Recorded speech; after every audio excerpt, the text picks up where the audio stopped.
Welcome to Worldview Matters, discussing controversial issues, discerning current events, defending biblical Christianity. No topic off limits. And now, here's your host, David Fiorazo.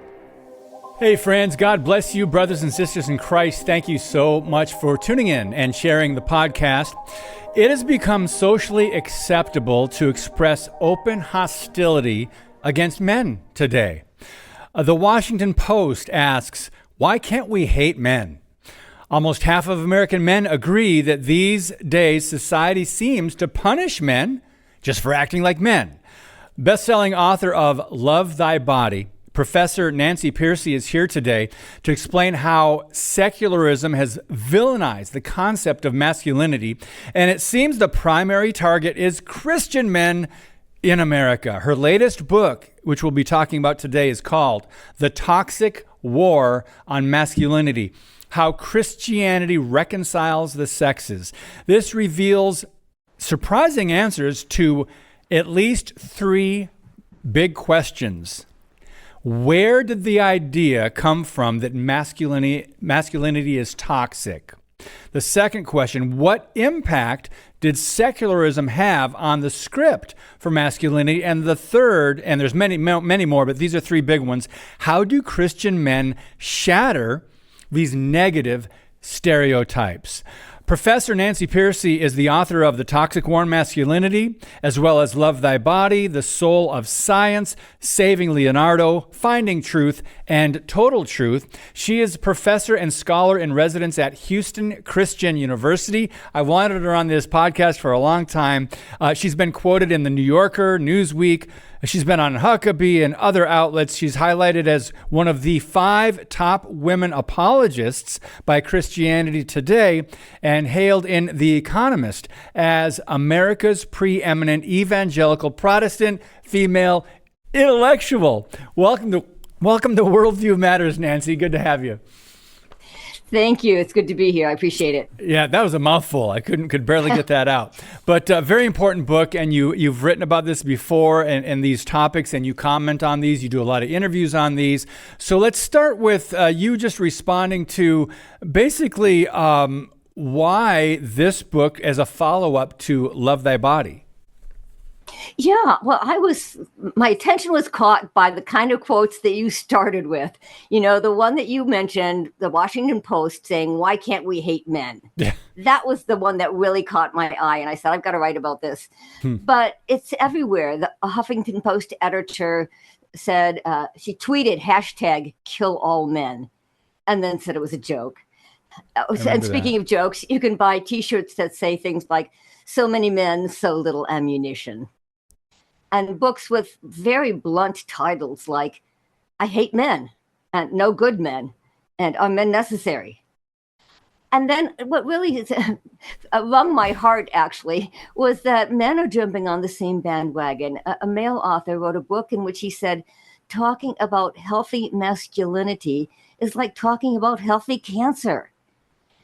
And then this one you may have seen because it was in the news just a few months ago. The director of the movie Avatar said, testosterone is a toxin that you have to work out of your system.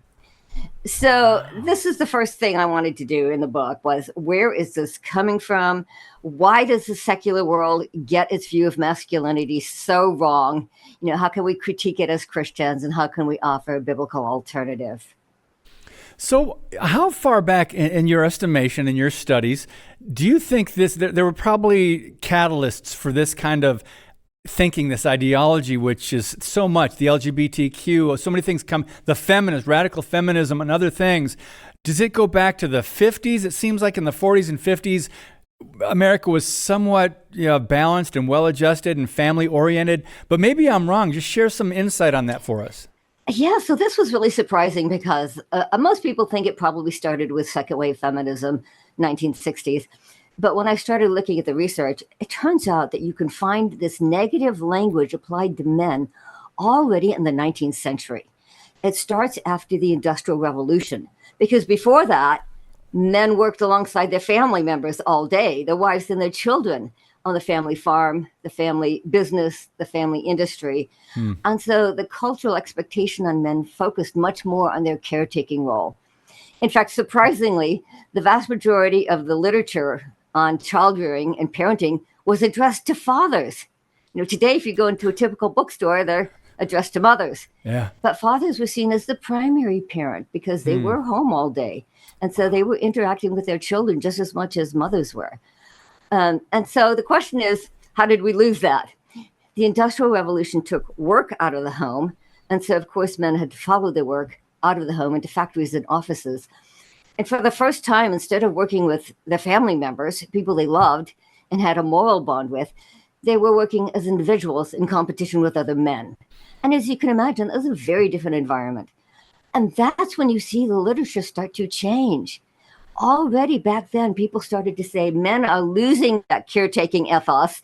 They're beginning to be egocentric, self-seeking, greedy, acquisitive, turning their jobs, their career success into an idol. That was a common phrase back then, by the way, that the society is secularizing and men are turning their work success into an idol.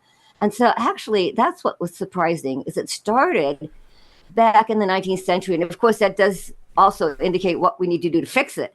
If it was started because men were separated from their families all day, the solution has to be, can we find ways to reconnect fathers with their families, even in an industrial age? Are there ways we can tweak the workplace and get fathers to have more time with their families? Wow. There's so much that goes into this, too. The modern attacks on the family make this even worse. I want to give the websites, friends. I didn't give that up front, but Nancy's website, of course, nancypearcey.com. And the book, 5-star reviews. It's doing incredibly well over on Amazon, The Toxic War on Masculinity. So you say, Nancy, the Bible calls men to be both tough and tender, both courageous and caring. Men who know they are made in God's image can be full persons, reflecting all the rich dimensions of God's own character. So let's start with the good news. People often accuse evangelical Christian men of being oppressive. They're all against the patriarchy, right? Prone to abuse. But you make the surprising claim that they test out as having the lowest levels of abuse and divorce. Please explain this, because people are hearing the opposite all the time. Absolutely. I sort of stumbled on this research, and I was as surprised as anyone. I was doing my research on the secular view, and then I ran into the sociological research on Christians and said, oh, wow, I've got the answer. But what happened is, you're right, the secular narrative is that Christians are, if anything, exhibit A of toxic masculinity. I'll give you just one example. It was easy to find. But the co-founder of the Church Too movement, which followed the Me Too movement, said the theology of male headship feeds the rape culture that we see permeating American Christianity today. Wow. And what happened is social scientists were listening and saying, but where's your evidence? You're making these charges, but where's your data? And so they went out and did the studies. And I cite about a dozen different studies in my book where they find that evangelical Christian men who are committed, who attend church regularly, who are authentic in their faith, actually do test out as the most loving and engaged husbands and fathers. Their wives test out as the happiest. And by the way, they do interview the wives separately. I'm constantly asked that, so I have to mention that. They're interviewed separately. Christian fathers spend more time with their children, 3.5 hours more per week than secular men. Christian couples divorce, as you noted, at a lower rate, 35% lower than secular couples. And then the real surprise is that they actually have the lowest rate of domestic abuse and violence of any group in America. So sometimes a quote can kind of crystallize it. So let me give you a quote. The sociologist who did the largest study is from the University of Virginia. And to give you a sense of his stature, he gets published in the New York Times. So this is a New York Times article in which he said, direct quote, "It turns out that the happiest of all wives in America are religious conservatives. fully 73% of women who hold conservative gender values and attend church regularly with their husbands have high quality marriages. So this is not a pep talk from some religious leader. This is solid empirical research. This is evidence-based findings, and we should be very confident about bringing it into the public square to defeat the secular narrative, but also into the churches, because it's not there yet. I had to go digging in academic journals to find this. Wow. So it's not in the churches either. We need to bring this out where we can use it to encourage and support Christian men who are in fact doing very well. I'm glad I'm sitting down, because you said that even the New York Times reported this. So I love what you said, where's your evidence, right? Because they put out the talking points and they don't feel like they have to defend them, because it's a barrage of accusations and criticisms against, Christian men in America, and it has become toxic. But in the book, Nancy, 32 images and a study guide for either personal or a small group study, your book says men are being torn between two competing scripts for masculinity. What are these two scripts? Yeah, I put this right at the front of the book, and I have to tell you a little bit of the background. It's the most controversial book I've ever written, which surprised me. Yeah. Because my earlier book on Love Thy Body was on abortion, homosexuality, transgenderism, and I had no idea that masculinity was a bigger trigger word. Wow. But I always do a lot of reading groups on my books to rub off the rough edges. And when they would tell their friends and family they were going through a manuscript on masculinity, invariably the first question was, well, whose side is she on? And men tended to assume that a woman writing a book on masculinity would be a male-bashing feminist, and more progressive types tended to assume that you were a red pill, culture warrior.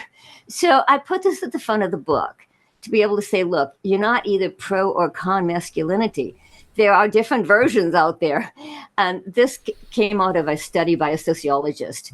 And the sociologist is very well known and speaks all around the world. And so he came up with a very ingenious experiment to find out what young men themselves are feeling these days. And he asked them two questions. First, he says, what does it mean to be a good man? If you're at a funeral and in the eulogy, somebody says he was a good man, what does that mean? And the sociologist said all around the globe, young men had no trouble answering that.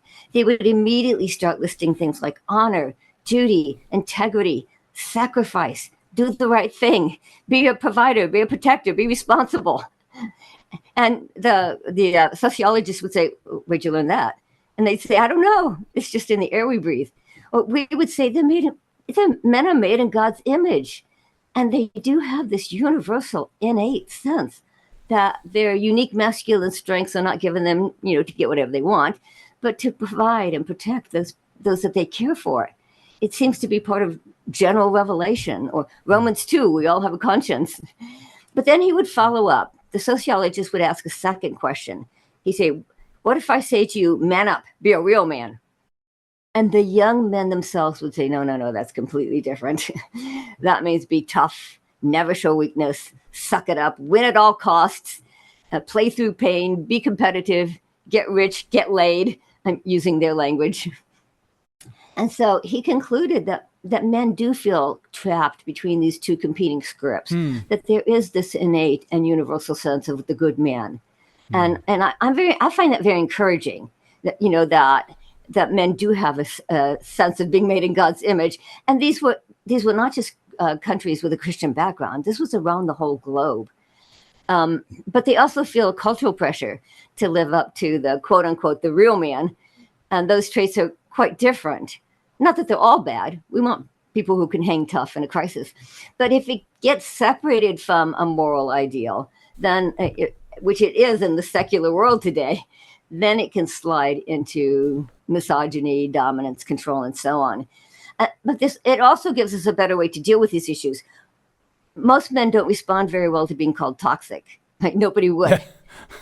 So instead, can we tap into that innate, universal, inherent knowledge of what it means to be the good man?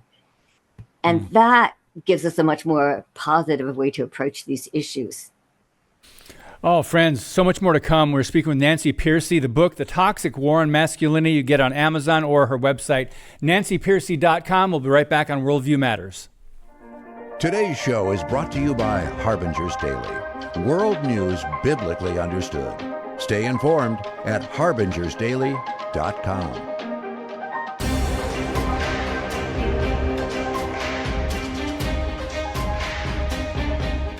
Friends, I want to thank some recent donors to Worldview Matters. Polly from Green Bay, Michael from Mexico City, Shelley from LeClaire, Iowa. Thank you guys so very much. God bless you for keeping us going. We are doing our fundraiser here in the spring. And by the way, we have an opportunity to expand our reach with the help of Pioneer Network, Beck TV, and God's Learning Channel. If you've not already donated to Worldview Matters, by the way, it's tax deductible. We're asking if you could consider supporting us, production costs for the next 6 months, and allow us to purchase time on these three networks. So if you are able to financially give a gift of $200, great. If you can do $25 a month, great. We'd love, as our way of saying thank you, to send you a signed copy of Alex Newman's newest book, Indoctrinating Our Children to Death.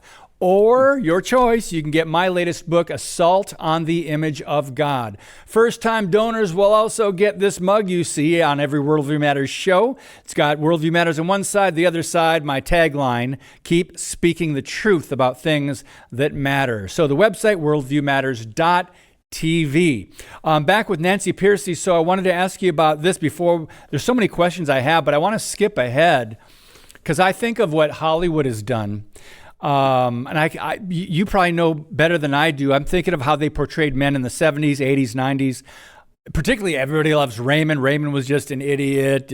Men were really portrayed as almost useless, dumb, bumbling, unnecessary, maybe. They made a mockery of. So your thoughts on that? This strategy must have started even in the media and Hollywood. Go ahead and share what you know about that.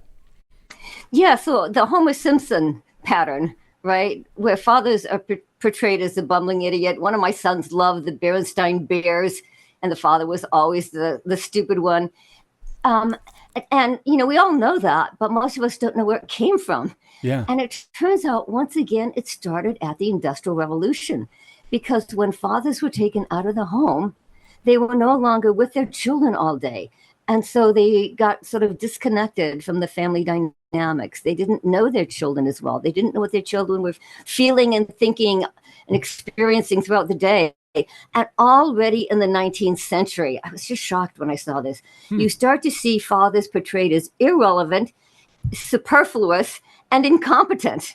I thought, really? All the way back then. But what we don't realize, you see, is we're so used to fathers being out of the home that we don't realize how traumatic that was at the time. Yeah. People felt like the family had just been gutted. 1842, Parents Magazine said, the greatest source of domestic sorrow today is paternal neglect. And another one said, the mainstay, the central person of the home, is hardly able to live with his family anymore. And the president of the Women's Christian Temperance Union, who many historians say was the most influential woman of the 19th century, said the issue facing the family today is father absence. And here's how she put it. God is our father, and yet the prototype of the divine is gone from his family from Sunday to Sunday. And so when we look back at that, we realize this was really a huge change. And historians say things like, it is especially hard for boys, right? Since we're talking about masculinity. Girls at least still had their mother in the home as a model, but boys no longer had a day in, day out model of what it meant to be a man. And so historians write things like this was the first, identity crisis for boys. That boys got out of touch with the adult world. They lost their connection to the world of adult males. And so it was much harder for boys than for girls. And of course, that's what we're seeing all the way up to today, whereas, boys are the ones who are falling behind in school. Boys are the ones falling behind at all levels of education, all the way through high school, college. Do you know the average college now is 60% female and 40% male students? And then when they're adults, men are falling behind. Men are more likely than women to be addicted to drugs and alcohol, mentally ill, suicide. Um, Unemployment has gone way down. It's not showing up in the unemployment statistics because they stopped looking for work. So researchers had to dig deeper, and they tell us that male unemployment is at Great Depression era levels, which was also shocking. And then life expectancy has gone down as well. Women's has stayed the same, so it's not a general trend. But a magazine called The New Scientist had an article on this data, and it concluded the greatest demographic factor today for early death is being male. So Wow. I'd say it's time for us to have compassion on boys and men and start looking at, aren't there maybe some programs we should have to help boys and men, that they are the ones who really need the help these days. Well, what you just listed and rattled off, education, health, employment, why do you think are so many people ignoring these very real problems facing men today? Well, the first book written on boys falling behind in school was called The War Against Boys, and it was by Christina Hoff Sommers, who herself is a feminist. But she reports, she calls herself the rational feminist. And she reports that every time she tried to push for some kind of special programs for boys, it would be shot down by feminist groups because they acted as if it's a zero-sum proposition, that if you help boys, you're not going to help girls anymore, which is not true. We can do both. Right. You realize that the reason the girls pulled ahead is because they did get a lot of support.